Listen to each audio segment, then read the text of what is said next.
Bismillahirrahmanirrahim. Allahumma sholli ala Sayyidina Muhammad wa ala ali Sayyidina Muhammad. Awaludin ma'rifatullah. Awal beragama harus mengenal Allah. Barang siapa yang tidak mengenal Allah di dunia, bahkan di akhirat dia akan buta, bahkan lebih tersesat. Maka dari itu, Bapak, Ibu, adik-adik, saudara-saudaraku sekalian, belajarlah mengenal Allah Subhanahu wa taala yang menciptakan kita, yang menciptakan alam semesta. Maka dari itu kita harus kenal kepada Allah. Untuk tahap mengenal Allah Subhanahu wa taala yaitu mengenal melalui diri kita. Karena diri kita ini tidak ada daya dan tidak ada upaya.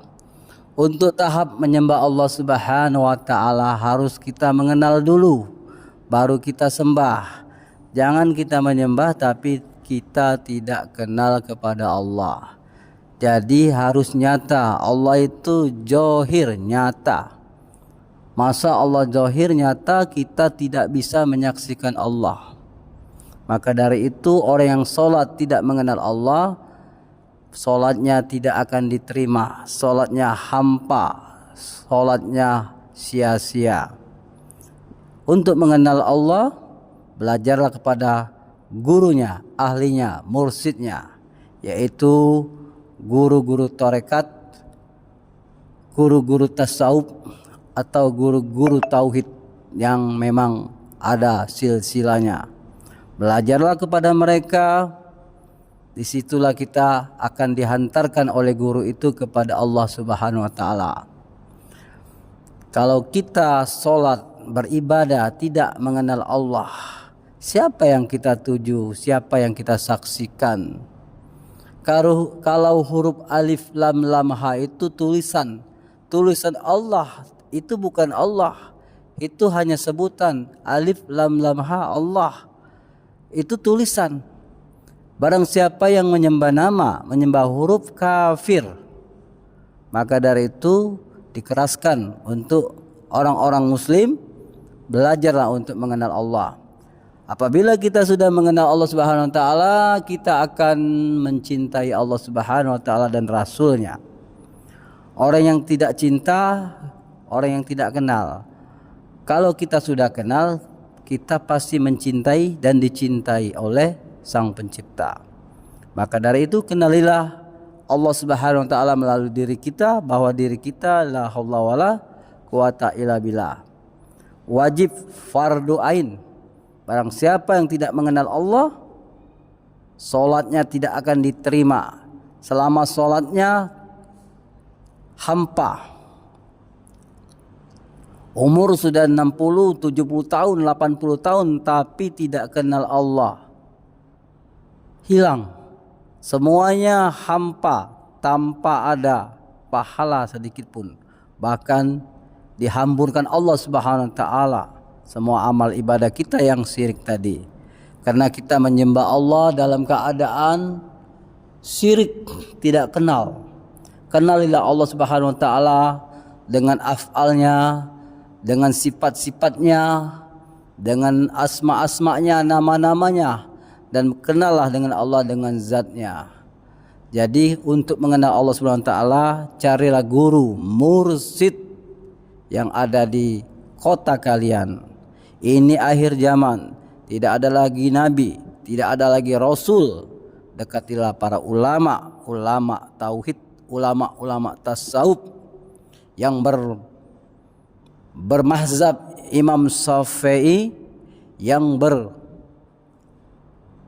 berakidah pemahaman Asy'ari, Maturidi, dan belajar ilmu tasawuf kepada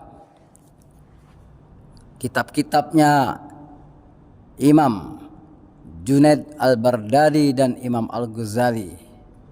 Untuk tahap mengenal Allah Subhanahu wa taala, pelajarilah dengan guru-guru tersebut yang memang ahlinya, yang memang bidangnya. Jangan kita sholat hanya duduk di fikih, hanya duduk di hukum. Kalau kita sholat hanya fikih melulu, kapan kita bisa mengenal Allah? Kenalilah Allah Subhanahu wa taala. Rugi kalian. Rugi. Kalian tidak akan diterima sholat kalian, puasa kalian kalau kalian masih menyembah tidak kenal yang disembah. Maka dari itu harus belajar kepada ahlinya, gurunya. Karena kita ini digerakkan Allah, dilihatkan Allah, didengarkan Allah, dituturkan Allah. Pengetahuan kita ilmu Allah, kita bergerak dengan qadrat Allah, kita berkehendak dengan iradat Allah, kita hidup dengan hayat Allah. Maka dari itu kenalilah diri kita, sifat yang ada di diri kita, qadrat, iradat, ilmu, hayat, sama, basar, kalam. Itulah sifat Allah. Qadrat artinya berkuasa, iradat artinya berkehendak, iradat artinya berkehendak, ilmu artinya mengetahui, sami artinya mendengar, basar artinya melihat, kalam artinya berkata-kata, hayat artinya hidup. Itu sudah ada sifat Allah di diri kita. Kenalilah sifat-sifat Allah itu. Kenalilah di dalam batang tubuh kita ini ada yang namanya ruh. Ruh itulah kenyataan daripada sifat-sifat Allah Subhanahu wa taala.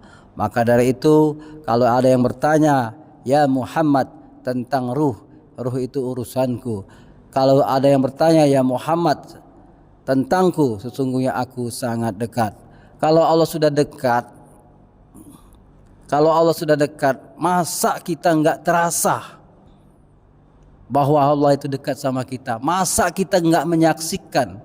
Masa kita tidak melihat kenyataan Allah yang ada di batang tubuh kita, digerakkannya, ditidurkannya, dijalankannya, didudukkannya, didirikannya, dituturkannya, diberinya pengetahuan? Itulah semuanya ilmu Allah, itulah semuanya sifat-sifat Allah.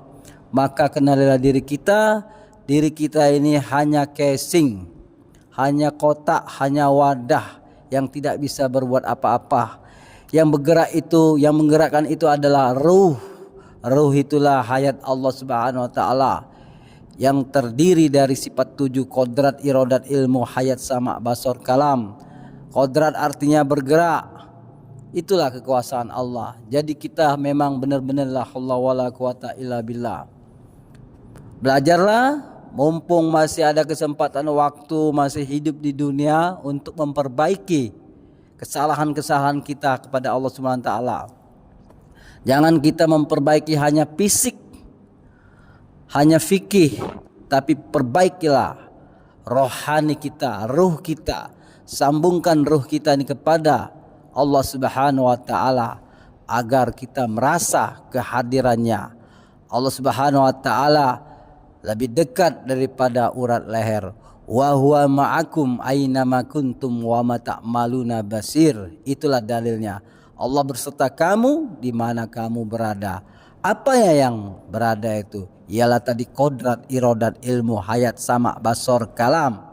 Jadi kita hanya la haula wala quwata illa billah.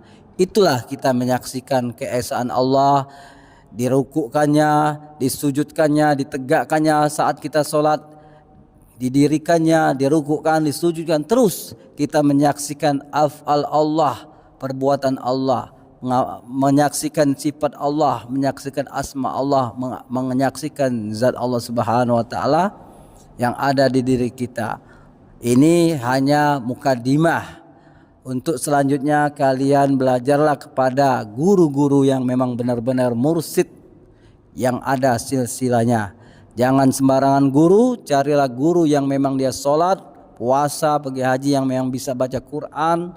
Jangan sembarang guru, hati-hati, karena banyak guru kebatinan hanya mencari ilmu kesaktian. Beda ilmu kesaktian dengan ilmu tauhid, dengan ilmu makrifat. Karena orang yang ilmu tauhid, ilmu makrifat tidak mencari kesaktian, tapi mereka mencari Allah Subhanahu wa taala bahwa diri dia tidak ada. Enggak usah ilmu kesaktian, jasad dia, ruh dia saja dia tidak punya, apalagi ilmu kesaktian. Maka dari itu hati-hati mencari guru dan mursyid. Assalamualaikum warahmatullahi taala wabarakatuh. Allahumma shalli ala sayyidina Muhammad wa ala ali sayyidina Muhammad Mohon maaf lahir dan batin kalau ada kata salah dan ucapan, saya minta maaf.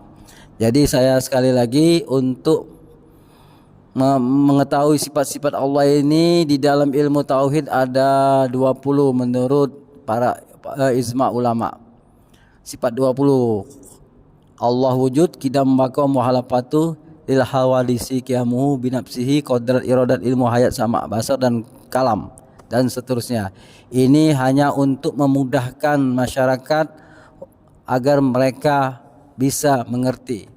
Kalau sebenarnya sifat Allah Subhanahu wa taala itu tidak terhitung jumlahnya. Bahkan apabila laut dibuat tintanya, pohon menjadi penanya untuk menulis nikmat Allah, tidak akan sanggup untuk menulisnya nikmat-nikmat Allah tadi. Jadi sifat-sifat Allah ini banyak, tidak terhitung. Assalamualaikum warahmatullahi taala wabarakatuh. Astagfirullahaladzim, astagfirullahaladzim, astagfirullahaladzim.